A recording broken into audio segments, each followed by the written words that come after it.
இளங்கலை 3ஆம் ஆண்டு நாட்டுப்புற இயல் பாடம் அலகு 1 நாட்டுப்புற இயல் பற்றி அறிமுகம். நாட்டுப்புற மக்களின் பழக்க வழக்கங்களையும் பண்பாடுகளையும் நம்பிக்கைகளையும் இலக்கியங்களையும் ஆராயும் இயலே நாட்டுப்புற இயலாகும். இவைகள் ஏட்டில் ஏறாவிடினும் எழுத்திலே வாராவிடினும் பாட்டிலே இடம்பெறாவிடினும் நம் நெஞ்சிலிருந்து மட்டும் நீங்காது நிற்கும் இலக்கியங்கள் என்று போற்றப்படுகின்றது. நாட்டுப்புற வழக்குகள் பற்றி அறிவியல் அடிப்படையில் ஆராயும் இயலே நாட்டுப்புறல் இயல் ஆகும். இந்த நாட்டுப்புறவியல் பற்றி சொல் விளக்கம். நாட்டுப்புறவியல் ஃபோக்லோர் என்ற சொல் நாட்டுப்புற மற்றும் இயல் என்ற 2 சொற்களின் சேர்க்கையால் ஆனது. 1846 தான் வில்லியம் தாமஸ் என்பவர் முதலில் ஃபோக்லோர் என்ற சொல்லை பயன்படுத்தினார். பேராசிரியர் மு. பரமசிவானந்தம் அவர்கள் ஃபோக் என்ற சொல்லுக்கு வாய்மொழி என்று விளக்கம் சொன்னார். வானமாமலை பாமரர் நாட்டார் என்றும் டாக்டர் ரா. சுப்பிரமணியமோ ஃபோக்லோர் நாட்டுப்புறக் கலை என்று மொழிபெயர்த்தார். நாட்டுப்புற இயல் என்ற சொல்லாக்கத்தை டாக்டர் வே. சுப்பிரமணியம், டாக்டர் அரு. ராமநாதன், டாக்டர் சக்திவேல் போன்றோர் ஃபோக் என்று ஒப்புக்கொண்டனர். வெளிநாட்டார் கருத்து. டாக்டர் லூர்து அவர்கள் மட்டும் மறுத்து ஃபோக் என்ற சொல் நாட்டுப்புறம் என்ற பெயர்ப்பு சரியில்லை என்றார். ஃபோக் என்பதற்கு நாட்டார் என்ற சொல் மிக பொருத்தமான ஒன்றாகும் என்கிறார் லூர்து. நாட்டார் என்ற சொல் சில சாதியினரையும் சில மாவட்ட பகுதிகளையும் நாட்டு பாடல்களையும் குறிப்பிட்ட தொழில், குடும்பம், பாலினம், பல்வேறு வகை வழக்காறுகள் உள்ளன. இறுதி முடிவாக நாட்டுப்புறம் என்ற சொல்லே சரியானது என்கின்றனர். பல்வேறு மொழிகளில் நாட்டுப்புறச் சொல் ஜெர்மன் மொழியில் டை ஃபோக்லோர் என்றும், பிரெஞ்சு மொழியில் லீ ஃபோக்லோர் என்றும், இத்தாலிய மொழியில் இல் ஃபோக்லோர் என்றும், ஸ்பானிஷ் மொழியில் இஎல் ஃபோக்லோர் என்றும், ரஷ்ய மொழியிலும் தமிழ் மொழியிலும் ஃபோக்லோர் என்றே அழைக்கப்படுகின்றது. இந்த ஃபோக்லோர் அப்படிங்கிற சொல் வழக்காறு நாடோடி, பாமரர், நாட்டார், கிராமிய என்ற சொற்களை விட நாட்டுப்புற எனும் சொல்லே ஃபோக் என்ற ஆங்கில சொல்லுக்கு பொருத்தமானதால் நாட்டுப்புற இயல் என்று ஃபோக்லோருக்கு மொழிமாற்றம் செய்வது சரியானது என்று நாட்டுப்புற சொல் விளக்கம் பற்றி பல்வேறு அறிஞர்கள் கருத்து தெரிவித்ததை இறுதி முடிவாக நாட்டுப்புறவியல் என்று ஏற்றுக்கொண்டனர். நாட்டுப்புறவியல் வரலாறு. மனித இன வரலாற்றில் மொழியின் தோற்றம் பற்றி அறுதியிட்டு கூற முடியாது போன்று மக்களின் இலக்கியமான நாட்டுப்புற இலக்கியத்தின் தோற்றம் பற்றி அறுதியிட்டு கூற முடியாத நிலையில் உள்ளோம். மனித இனம் தோன்றியன்றே நாட்டுப்புற இலக்கியங்களும் தோன்றிவிட்டன. இந்த நாட்டுப்புற இயல் துறை வளர்ந்த வரலாறு, அதனுடைய தொடர்ச்சியாக ஒரு நாட்டினுடைய வரலாறு அப்படின்னா அது எப்போ ஆரம்பிச்சது, அதனுடைய நிறைகுறைகள் என்ன, இதெல்லாம் நாம் சொல்லணும். ஒரு நாட்டினுடைய வாழ்வையும் வரலாற்றையும் குறையையும் நிறையையும் தெளிவாக காட்டுவன நாட்டுப்புறவியல் என்று சொல்லுகிறார்கள். இது இலக்கியங்களாக அதுக்கப்புறம் வந்ததாக கூறப்படுகின்றது. மக்களுடைய பண்பாடு, பழக்க வழக்கங்கள், பழமையான எண்ணங்கள் ஆகியவற்றை வெளிப்படையாக காட்டும் கண்ணாடி ஆகும் நாட்டுப்புறவியல் என்று கூறுகின்றனர். தொடக்க காலத்தில் நாட்டுப்புறவியல் பாடல், கதை, கதைப்பாடல், பழமொழி, விடுகதை பற்றியே ஆராய்ந்தனர். இன்று நாட்டுப்புற இயலின் ஆய்வு விரிந்து பறந்துபட்டுள்ளது. நாட்டுப்புற பாடல் பல்லாண்டு காலமாக வாய்மொழியாக பரப்பப்பட்டு வந்தன. பேரறிஞர் ரிச்சர்ட் டார்சன் அவர்களும் நாட்டுப்புறவியல் மக்களின் வாய்வழியே பல தலைமுறைகள் வாழ்ந்ததாக இருக்க வேண்டும் என்கிறார். தொடக்ககால வரலாறு. 19ஆம் நூற்றாண்டில் ஆரம்பகால ஆய்வுகள் ஐரோப்பாவில் தொடங்கியது. கிரீம் சகோதரர்கள் நாட்டுப்புறவியலுக்கு ஒரு முக்கிய பங்களிப்பை வழங்கினர். இதனுடைய வளர்ச்சி நாட்டுப்புறவியல் ஆய்வாளர்கள் கிராமங்கள் தோறும் சென்று நாட்டுப்புற கதைகள், பாடல்கள், பழக்க வழக்கங்களை சேகரித்து ஆவணப்படுத்துகின்றனர் அப்படின்னா பாதுகாத்து வைக்கிறாங்க அப்படி என்று நாம் பொருள் கொள்ள வேண்டும். இதுதான் அதனுடைய ஆவணப்படுத்துதல் என்பதிலே பாதுகாப்பது என்பதுதான் ஆகும். சமூகத்தின் கலாச்சாரம், வரலாறு மற்றும் நம்பிக்கைகள் பற்றி ஆய்வு செய்கின்றனர். இது சமூகத்தின் கடந்த காலத்தையும் வருங்காலத்தையும் இணைக்கும் பாலமாக நாட்டுப்புற ஆய்வுகள் திகழ்கின்றன. இதனுடைய செல்வாக்கு எவ்வாறு இருக்கின்றன என்பதை பார்ப்போம். எழுத்திலக்கியத்தில் நாட்டுப்புற இலக்கிய செல்வாக்கினை குறித்து முதலில் ஆமு பரமசிவானந்தம் வாய்மொழி இலக்கியம் என்ற நூலில் சுட்டிக்காட்டியுள்ளார்கள்.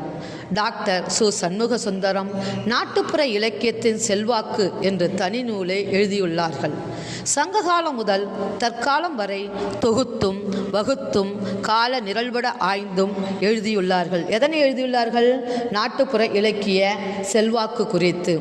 பழந்தமிழ் இலக்கியங்களில் நாட்டுப்புற வழக்காறுகளின் செல்வாக்கு. சங்ககால இலக்கியத்தில் நாட்டுப்புற இலக்கியத்தன்மை புலப்படுவதை ஆறு அழகப்பன் சங்ககாலம் நாட்டுப்புற பாடல்களுக்கு கை கொடுக்கக்கூடிய கிராமிய தன்மை பாடல்கள் கவலையின்மை நிறைந்த காலமாக காணப்பட்டதால் நாட்டுப்புற பாடல்கள் சாகாத்தன்மை பெற்றிருக்க சங்ககால வழக்கை நன்கு அமைந்தது என்பார். சான்றாக கிளிகடி மகளிர் விழிபடு பூசல் மலைகடபடாம் என்ற நூலில் திணைப்புணம் காத்த மகளிர் விளைந்த திணைப்புணத்தில் கதிர்களை கொத்தி தின்ன, அதாவது அதை கவர வருது, அதை சாப்பிட்றதுக்காக கிளிகள் வந்தபோது கிளிகளை பாடல் பாடி விரட்டினர் என்ற செய்தியை இங்கே பதிவு செய்துள்ளார். அடுத்ததாக திணைக்குறு மகளிர் இசைவடு வல்லை மலைவடுகடாமில் திணைக்குற்று மகளிர் வல்லைப்பட்டு பாடினார்கள். குறவை தழியாம் மரபுனி பாடி தேமா விழுப்புகள் தெய்வம் பரவுதும் கலித்தொகையில் நாட்டுப்புற பாடல் இடம்பெற்றுள்ளதை நாம் இங்கு காணலாம். பரதவர் மகளிர் குறவையோடு ஒலிப்ப மதுரை காஞ்சி குறவை அயர்ந்த போதும் துணங்கை கூத்தாடிய போதும் வேலன் வெறியாடிய போதும் பாடல்கள் பாடப்பட்டதை சங்க இலக்கியம் சாற்றுகின்றது. வயலுக்கு நீர் இறைப்போர் பாடிய செய்தியை மதுரை காஞ்சி நீர்த்தவும் நிகைத்தொழுவர் பாடும் சிலம்பு இசை என்று குறிக்கின்றது. ஒல்லையூர் கிழார் மகன் பெரும் சாத்தான் இறந்த பொழுது கொடவாயில் கிரத்தனார் பாடிய இளையோர் சூடார் வளையோர் கொய்யார் என்று தொடங்கி முல்லையும் பூத்தியோ ஒல்லையூர் நாட்டே என்ற பாடல் வழி இந்த இறப்பினால் வருந்த வருத்தத்தை இந்த பாடல் வழி பறைசாற்றுகின்றார். அடுத்ததாக பாரி மகளிர் தம் தந்தை இறப்பிற்கு இறங்கி பாடிய அற்றை திங்கள் அவ்வெண்ணிலவின் எனத் தொடங்கும் கையறிநிழு பாடலை ஒப்பாரி பாடலுக்கு சான்றாக கொள்ளத்தக்கலாம். இவற்றிலெல்லாம் நாட்டுப்புற பாடல்கள் சாயல்களை நாம் இலக்கியத்தில் காணப்படுகின்றது. அடுத்ததாக சிலப்பதிகாரத்தில் நாட்டுப்புற பாடல்கள். குடிமக்கள் காப்பியமாக சிலப்பதிகாரத்தை பாடிய இளங்கோவடிகள் அந்தந்த நிலத்து மக்களின் வாழ்க்கையை உள்ளபடியே அமைத்து காட்டி காவியத்துக்கு மேலும் சுவையை கூட்டியுள்ளார் எனலாம்.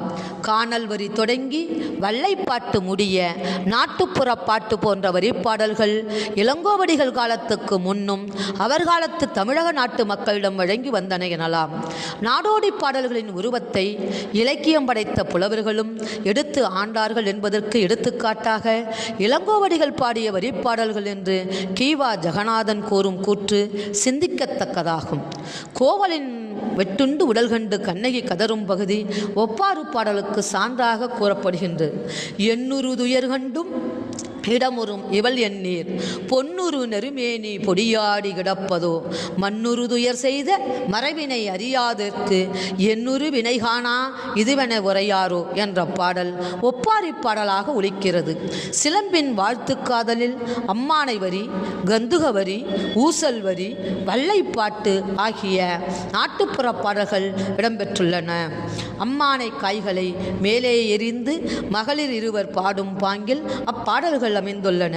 வீங்கு நீர்வேலி உலக ஆண்டு விண்ணவர்கோன் என்று பாடுவது அம்மானை பாடலுக்கு சான்றாக கூறப்படுகின்றது. மகளிர் பந்து ஆடும்போது பாடும் பாடல் கந்துகவரி எனப்படும். பொன் இலங்கு பூங்கொடி புலம் செய் கோதைவில்லிட மின்னிலங்கு மேகலைகள் ஆர்ப்ப எங்கனும் தென்னை வாழ்க வாழ்க என்று பந்து அடித்ததுமே தேவரார மார்பன் வாழ்க என்று பந்து அடித்துமே என்று பாடுவது கந்துகவரி பாடலுக்கு சான்றாக கூறப்படுகின்றது. ஊசல் ஆடுங்கால் பாடும் பாடல் ஊசல்வரி எனப்படும். பாண்டவர்களுக்கும் கௌரவர்களுக்கும் நடந்த போரில் உதியன் சேரலாதன் பெருஞ்சோறு அளித்த செய்து ஊசல்வரியில் இடம்பெறுகின்றது. மகளிர் உரலில் நெல்லையோ தினையையோ இட்டு உலக்கை கொண்டு குற்றும்போது பாடப்படும் பாடல் வல்லைப்பாட்டு ஆகும். இதனை உலக்கைப்பாட்டு என்றும் வழங்குவர். பாடல் சால் முத்தம் பவழ உலக்கையான் என்று பாடுவது வல்லைப்பாட்டுக்கு சான்று. இவ்வாறாக நெஞ்சையல்லும் சிலம்பில் பல நாட்டுப்புற பாடல்கள் இடம்பெற்றுள்ளமை குறிப்பிடத்தக்கது. அடுத்ததாக பக்தி இலக்கியத்தில் நாட்டுப்புற பாடல்கள் இடம்பெறுவன. கற்றறிந்த மக்களிடத்து மட்டுமல்லாமல் பாமர மக்களிடையும் பக்தி பாடல்கள் பரவ பக்தி பாடல்கள் நாட்டுப்புற கோலம் போன வேண்டும் என்பதை உணர்ந்த நாயன்மார்களும் ஆழ்வார்களும் பல பாடல்களை நாட்டுப்புற சாயலில் இயற்றி அருளினார்கள். பக்தி என்பது தன்னை மறந்தலயம், தன்னில் மறந்தலயம், தலைவனை தேடும் லயம், தலைவனில் தேடும் லயம் என்று சண்முக சுந்தரம் குறிப்பிடுகின்றார். ஆண்டாள் அருளிய திருப்பாவை, மாணிக்கவாசர் அருளிய திருவம்பாவை, குலசேகர் ஆழ்வாரின் ஆலை நீர் கரும்பு மண்ணு புகழ்வந்தால் இணையும் பெரியாழ்வார் திருமொழியும் நாட்டுப்புற பாடல்களை சார்ந்தவை எனலாம். ஆழ்வார் பாடல்களில் நாட்டுப்புறச் சாயல். பெரியாழ்வார் தாயாகி திருமாலை குழந்தையாக்கி தாலாட்டி மகிழ்ந்தவர். மாணிக்கம் கட்டி வைரம் இடைகட்டி வையம் மலர்ந்தானே தாலேலோ என்பது பெரியாழ்வார் பாடிய தாலாட்டு. நாட்டுப்புற பாடல்களுக்கு ரொம்ப பெருமை தரக்கூடியது எதுவென்றால் தாலாட்டு என்று நாம் முதலில் கூறலாம்.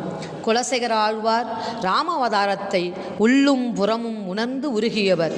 அவர் காகுத்தனை குழந்தையாக்கி பாடிய தாலாட்டு பாடல் மன்னுபுகள் கோசலைதன் மனிதனில் வாய்த்தவளே என்னுடைய இன்னமுதே ராகவனே தாலேலோ என்பதாகும். வாய்மொழி பாடலாக விளங்கிய பாவை பாட்டினை முன்மொழியாக கொண்டு ஆண்டாள் திருப்பாவையை பாடியுள்ளார். திருவாசகத்தில் நாட்டுப்புற பாடல்கள். சமயக்குறவர் நால்வருள் ஒருவராகிய மாணிக்கவாசகர் எண்ணற்ற நாட்டுப்புற பாடல்களை திருவாசகத்தில் பதிவு செய்துள்ளார். திருவம்பாவை தொடங்கி திருப்பொன்னூசல் முடிய நாட்டுப்புற பாடல் வகையை சார்ந்தவையாகும். திருவெம்பாவையை மாணிக்கவாசகர் திருவண்ணாமலையில் பாடியருளினார். மாதர்கள் வளர் விடியலில் எழுந்திருந்து கூட்டி மெழுகி கோலமிட்டு வீட்டு தெய்வத்தை வரவழைத்து விளக்கம் கண்டு குளத்திற்கு நீராடச் செல்கிறார்கள். அவர்கள் நாவில் அரண்புகள் இன்னிசையோடு தவழ்தலை கண்டார். அது கவிதையாயிற்று என பாட்டு தோன்றிய சூழலை விளக்குவார் தண்டபாணி தேசிகர். முன்னை பழம்பொருட்கு உன்னை பழம்பொருளே என்று தொடங்கி என்ன குறையும் இலோம் ஏலோர் எம்பாவாய். அடுத்ததாக திருவருட்பாவில் அமைந்த நாட்டுப்புற பாடல் சாயல். காலந்தோறும் செம்மாந்து நின்ற தமிழ்ச் சான்றோர்கள் தங்கள் சமய உண்மைகளை வெளிப்படுத்த நாட்டுப்புற சாயலில் பாடல்கள் இயற்றியுள்ளனர். வடலூர் ராமலிங்கடிகள் திருவருட்பாவில் கும்பி பந்தடி பாடல், ஆனந்த களிப்பு முதலிய நாட்டுப்புற பாடல் வடிவங்கள் எடுத்தாண்டுள்ளார். குறைவர் குடிசை நுழைந்தாண்டி அந்த கோமாட்டி எச்சில் விழைந்தாண்டி துறவர் வணங்கும் புகழாண்டி அவன் தோற்றத்தை பாடி அடியுங்கடி சீர்தகிழ் தோகை மயில் மேலே இளம் செஞ்சுடர் தோன்றும் திறம்போலே கூர்வடிவேல் கொண்டு நம்பெருமான் வரும் கோலத்தை பாருங்கள் கோதையார்கள் என்றமைந்த பாடல்கள் பந்தடி பாடல், ஆனந்த களிப்பு வகை நாட்டுப்புற பாடல்களுக்கு சான்றாக கொள்ளலாம். சித்தர் பாடல்களில் நாட்டுப்புற தாக்கம். சித்தர் பாடல்கள் கற்பதற்கு எளிமையானவை, சிந்தனைக்கு விருந்தாகவும் அமைந்தவை. பிறப்பை எறுத்து பேரன்பு வீடு அடைய முயலும் ஆன்மாவின் குரலாக அழுகுனி சித்தர் பாடல் ஒன்று நாட்டுப்புற இலக்கிய சாயலில் அமைந்துள்ளதை தற்போது பார்ப்போம். பையூரிலே இருந்து பாலூரிலே பிறந்து மெய்யூரிலே போவதற்கு வேதாந்த வீடறியேன். மெய்யூரில் போவதற்கு வேதாந்த வீடறிந்தால் பையூரும் மெய்யூரும் என் கண்ணம்மா பாழாய் முடியாவோ என்பதே அப்பாடல். நாட்டுப்புற இலக்கியங்களில் நம்முடைய பழந்தமிழ் இலக்கியங்கள் எவ்வாறு இடம்பெற்றன என்பதை இதுவரை பார்த்தோம். அடுத்ததாக நாம் நாட்டுப்புற பாடலில் இதனுடைய வழக்காறுகள் செல்வாக்கு பற்றியும் பார்த்தோம். அடுத்தது நாட்டுப்புற இலக்கியங்கள் என்றால் என்ன, அதனுடைய வரையறை, கதைகள் எவ்வாறு தோன்றின, பாடல்கள் எவ்வாறு தோன்றின, கதை பாடல்கள் எவ்வாறு தோன்றின என்பதை வரும் வகுப்பில் தொடர்ச்சியாக காணலாம். அலகு 1 மீண்டும் தொடரப்படும். இனிதே வகுப்பு நிறைவடைகின்றது. நன்றி, வணக்கம்.